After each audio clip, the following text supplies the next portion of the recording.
So I tried to read DCeased, and I'm a little irritated. I didn't get through it, and I knew, okay, I knew it was going to be iffy in the first place because it's Tom Taylor who wrote it. And Tom Taylor is extremely hit or miss for me. I like his independent series, The Deep, but it was only 6 issues. And even then, there were some wonky things in the story that asked questions that you never got answers for. And I'm not sure if it was because it was supposed to be a ongoing series or if it was just meant to be the 6th series and he just didn't know what he was doing or he didn't know how he wanted to end it, or because they had the television show that was coming on based on it. I'm not sure, but that was an enjoyable series. Then he did his X-Men run, and you know, all his agenda driven writing just came right out.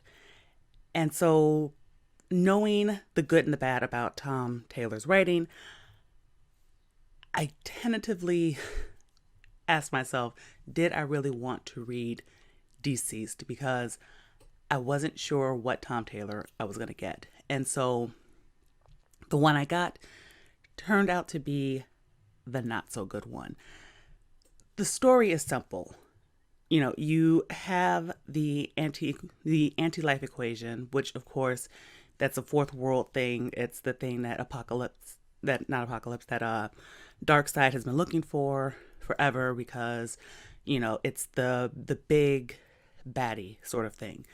And so, in this story, he finds the anti-life equation, and for whatever reason, it's able to be perfected within Cyborg. So they use Cyborg to activate this thing. And then, this technovirus, of course, causes Darkseid to go crazy and he kills himself. And then he starts killing everybody on Apocalypse because it's now a disease. And Cyborg ends up back on Earth. And somehow it goes through the internet. So, of course, you know, when it comes to progressive writers, you can't for a moment relax your brain because there's always some sort of commentary in their work. And so, it's both technological and biological. So it's essentially something that cannot be escaped whatsoever. And, it's full of Tom Taylor's attempt at humor, which just falls so flat. Because there's a scene, and this is where I really started to get irritated, because there's a scene with Tempest and Mera in the ocean, and Tempest is trying to calm the waves and trying to keep them from being overrun, and of course Mera has to insult him, and we're supposed to take this as humor when it's clearly her just insulting him as a man. And the same thing with Harley Quinn, and like this whole thing was just,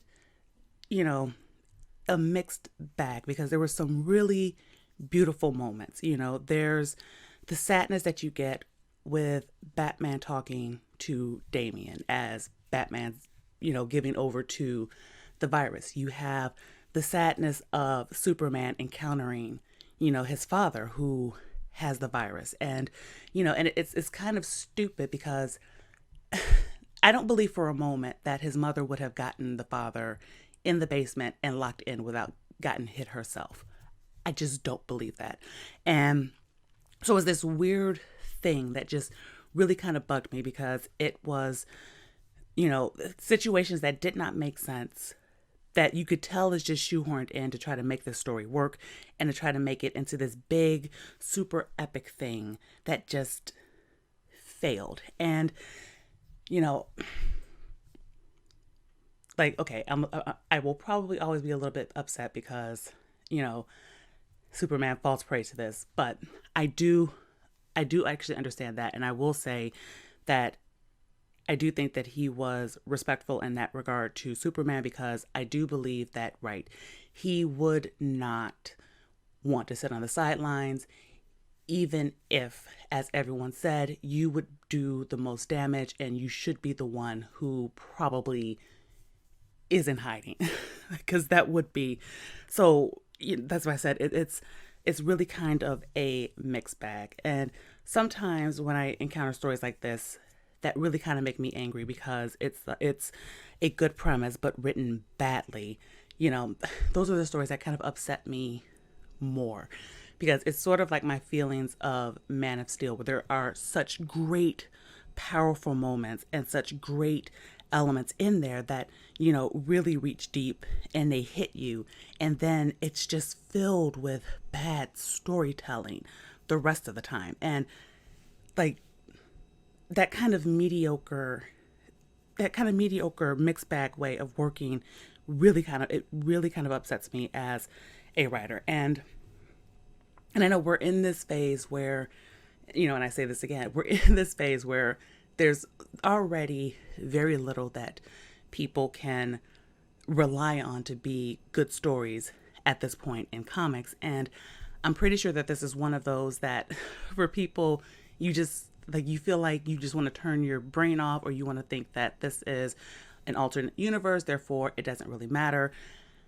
But these stories do matter, even if it's an alternate world. Even if, one of the things that I was reading, or one of the things I was thinking of as I was reading this, was the idea of rules, and how even in this anti-life equation, there had to be rules. It either needs to be truly technological or it needs to be biological. It cannot be both, because then it literally is just allowed to do anything and everything, and then nothing matters. And that is not good storytelling, because it's like when you come across a character that is a Mary Sue, when the stakes are so blatantly worthless. With a Mary Sue, if she can do absolutely everything, or if he can do absolutely everything, and there's nothing that can ever stop this person, and there's never any stakes, and there's never any need to worry, it makes for a bad story. Likewise, in this, if this essentially is like, this anti-life equation is essentially a different version of a MacGuffin. Like, essentially, it's just there to make sure that whatever the author wants to happen, happens. So no matter what, you can't escape it if the author wants you to be the one to perish. So if you're a powerful figure, and if you're a powerful figure, and the author wants you to end up being, end up falling prey and end up being a villain, then no matter what, circumstances are always going to happen, because they're going to make it happen, because now there are no rules on this thing.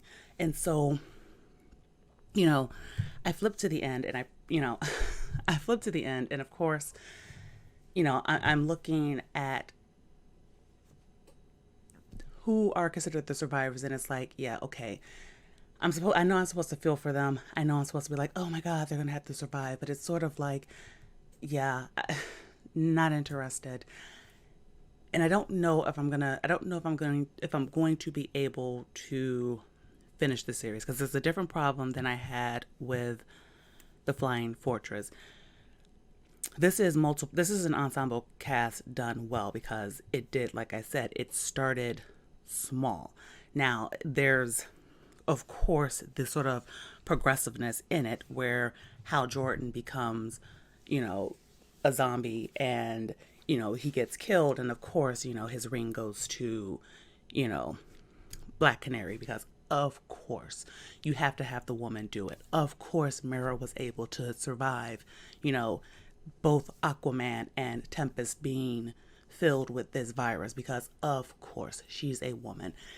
And there are plenty of moments like that.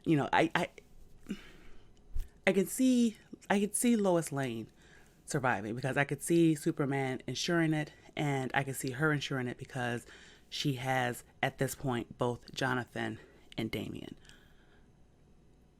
But at the same time, when everything else is so shoehorned in, because it's clear he already had in mind in the first place who he wanted to survive and who he didn't want to survive, because he wanted all of our important people, you know, all of our, like, he wanted, right, he wanted all the important people, and you could tell he wanted all the important heroes that everybody knew and everybody was deeply in love with. He wanted them all dead, and you can tell that everything otherwise is geared toward killing them, you know, in a emotional, like the most emotional way possible, so that you can ignore the story problems all around. And sorry, I just, I'm not that kind of, I'm not that kind of person. I'm not the kind of person who just, you know, sits back and, you know, and just turns my brain off completely. And I don't think that any, well, okay, I know because I'm a creative, and I know for creative people it sometimes is hard because you can't read anything without assessing it. And you know, this, like I said before, this is a story that had potential. You know, there are the emotional scenes, there are the elements that, you know, do hit at your heart and does fill you with sadness. And you know, you kind of, it like makes you root for the heroes to be able to overcome this. So he's great with that. But you know, the attempts at humor that just falls completely flat, the MacGuffin style anti-life equation that just does absolutely everything no matter what, it just, it doesn't work fully. And I think if we were in an industry that was incredibly healthy, this would not be considered the success that it currently is. Because when it's in a weak field, you know, the average kind of story that's filled with all kinds of mess is going to seem successful because, well, at least it's relatively entertaining. Yeah, like, now I'm regretting that I bought the DCeased Unkillables, but it was one of those things. I liked the cover because I loved, like, I like Red Hood as a character. So I bought it for that. I bought it for the cover. I'm probably not going to read it because it's the one that has that silly, you know, Nazi thing in it, and I'm not, yeah, I can't. I can't just do the agenda stuff, and I can't, at this point in my life, I'm so sick of it. I'm not turning my brain off. I'm not going to pretend that it doesn't exist because I'm desperate to be entertained. I'm going to just find something that is entertaining, and I'm going to leave it at that. So that's my feelings on DCeased. Hit the like button, hit the subscribe button, do the bell stuff for notifications, share this, do all of that, and I will see you in the next video. Bye.